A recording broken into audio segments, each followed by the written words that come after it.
Right,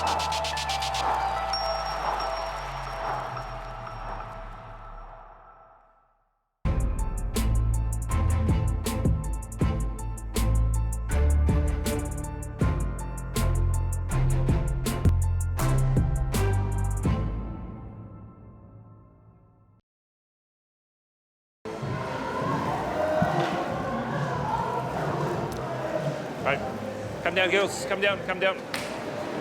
Okay, so it's just the one step, okay, and then we just get into our body shape. We're looking for our bullseye, okay, we're just looking for a dip, shoulder, punch and wrap. So ladies, I just want you to start like this, okay, so we're just on our toes, okay, and when we're ready, we're down. Okay, a little bit more though, give her a little bit more. I need to make some adjustments to some habits that have crept in. It's a clear work on for me.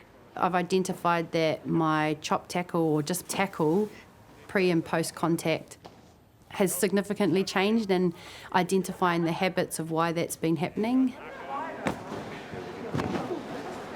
We're getting caught up like this. We're not actually getting down to our shape. This shoulder, I'm happy, like it's just that shoulder. This that like dies a bit. Yeah.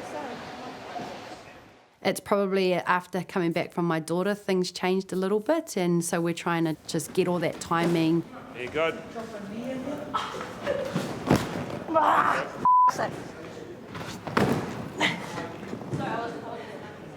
So work hard on the pads, ladies. So at the moment, the priority is just to tweak some of the things I'm doing as I head into contact so that my tackle's more effective.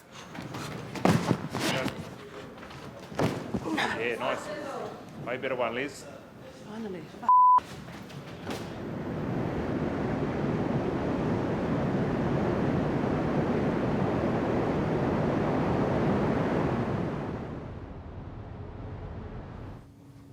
So it's that girl. It's the lifter. Otago.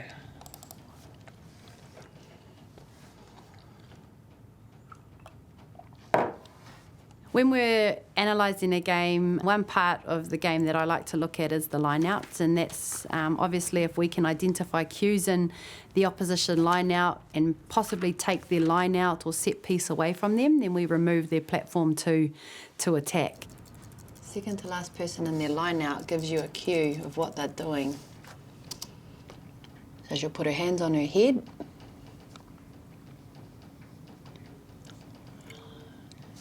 What does that one mean? So hands on the head is going to the front. What's she doing now? Hands on hips. Goes to the middle. Kelsey's probably done all this already, so I might just give her a call.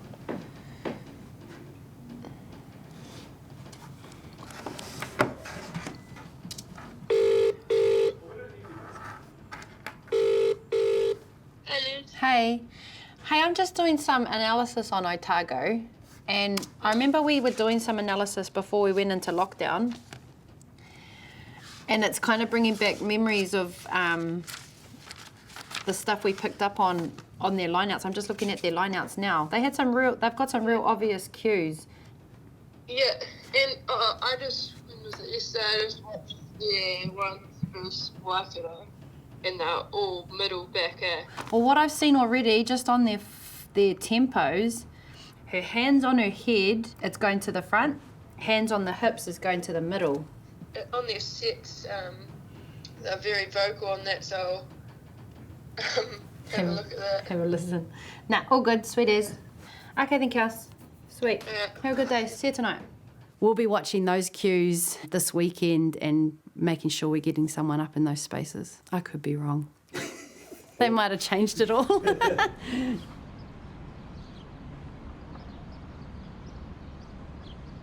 you're ready. Everyone up and button up. Obviously, we know how big this game is. This is our year. This is the last 5 years. We have a responsibility to this jersey and to this province to give everything we can this weekend, okay? I'm not gonna hide the fact that this weekend, if we lose, we go down, okay? Let's make sure that's in our mind. Let's not be scared of that. That is our reality. Let's walk towards it and not have any fear about it, okay? But we have to go there and empty everything that we have in us, and that starts now, as soon as we leave these doors, okay? And that's all on you individually. So look within, do your role, and just focus on what we need to do. Next on 3, 1, 2, 3, nurse!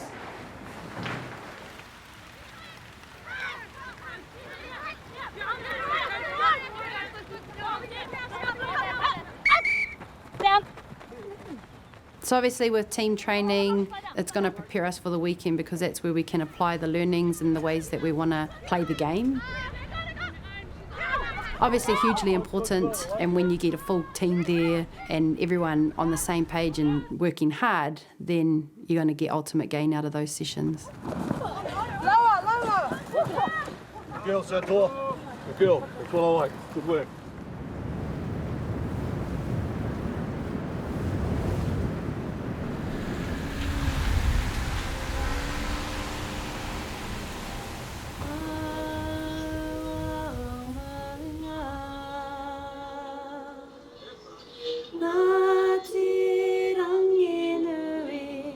So I've been learning te reo this year with Te Wānanga or Aotearoa.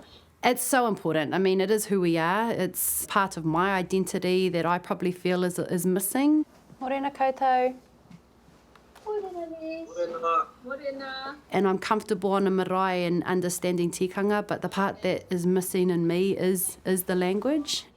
A real turning point for me was when my dad passed away, and sitting on the marae and people talking about my dad, laughing, crying, sharing stories, and I had no idea what they were saying. And that really told me that I needed to do something about it. Ka, haere aho ki matakana. I will go to matakana. It's probably the fact that I have a girl of my own who I want to be brought up speaking te reo. It really ignited me to do something about my situation and sign up to learn myself so I can not only help myself and I guess complete a part of my identity that's been missing. Kei te haere koe ki hia. Kei te haere aho ki Uropi? Ka pai. Ki te aha. Ki te whotuporo? Ki te takoro whutuporo. Tākaro whotuporo. Awesome. Ki te tākaro. Kei te haere So koe we got to sort of Kei te just haere of aho. that.